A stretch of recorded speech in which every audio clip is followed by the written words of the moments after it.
Eddy, you're such a dog. The word dog is used to describe an ugly male. Eddy's calling himself ugly.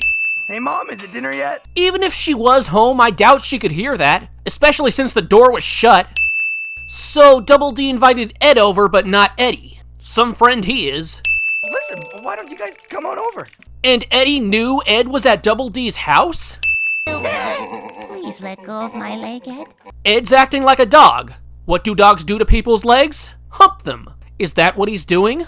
I'm thinking it's what they want me to believe. Aren't Naz and Eddy approximately the same age? Maybe Eddy's parents hiring someone their son's age is the joke? And to that I say, bad parenting is nothing to joke about. I love how they're wearing the bee uniforms from a previous episode, with the word hive marked out and replaced with snake. But all that time wasted rebranding their uniforms could have been spent getting to Eddy's house faster. I mean, a snake under his bed sounds like an emergency. If you're gonna make homemade mac and cheese for a picky kid, you'd be wise to make it with plain cheddar. This shit has holes in it like Swiss cheese, so I'm sure that's the wrong kind.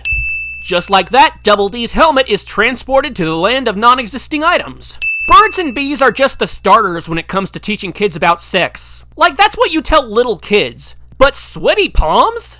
That's like, strictly for the experts. This book sure takes a dark turn fast. Chicks are wowed by only one thing, cash. Which you obviously don't have, because if you did, you would have spent it on Jawbreakers by now. But I feel the pipe is a bit much. But the Hugh Hefner suit isn't? May I suggest writing Naz a poem? An ode? Hey, Double D, here's an idea. How about you write Naz a poem? I mean, you want to get with her too, right? You should really be trying to sabotage this so-called date. Naz opens the door and pokes her head into Eddy's room. He could have very well been naked, and they're the same age.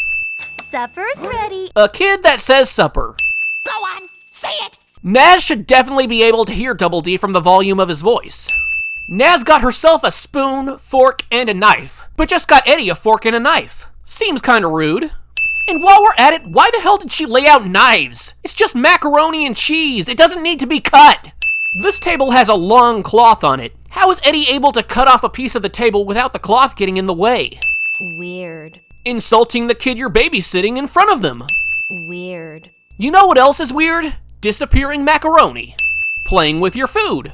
I think it's time someone had a bath. But didn't the note just say dinner at 7 and in bed by 9? If there was bath time, then giving him 2 hours between dinner and bed doesn't seem very fair.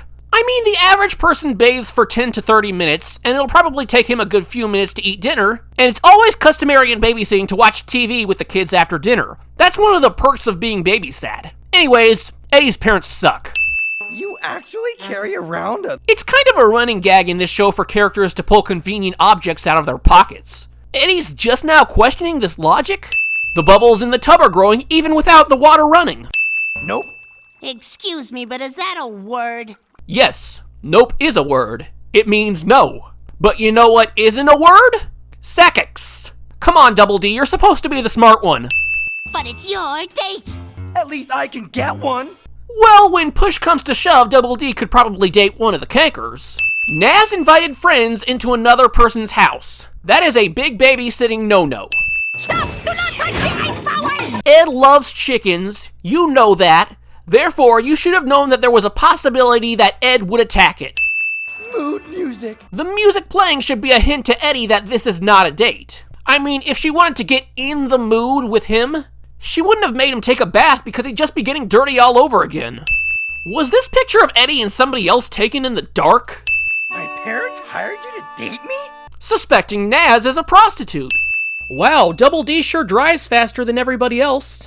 Bedtime now, mister! Eddy gets sent to bed because Ed destroyed the house. Naz isn't even going to question how the bathtub fell through the ceiling. Naz is an awful babysitter. And then she throws a f***ing dance party? As if she wasn't bad enough? Open the door, I'm stuck! If Eddy's tongue is able to stretch from one side of the door to the other, then I'm sure his arm could stretch to this doorknob and open the door. It's probably a gas bubble. In the drink? Then drop that shit! That's disgusting! Chicken head!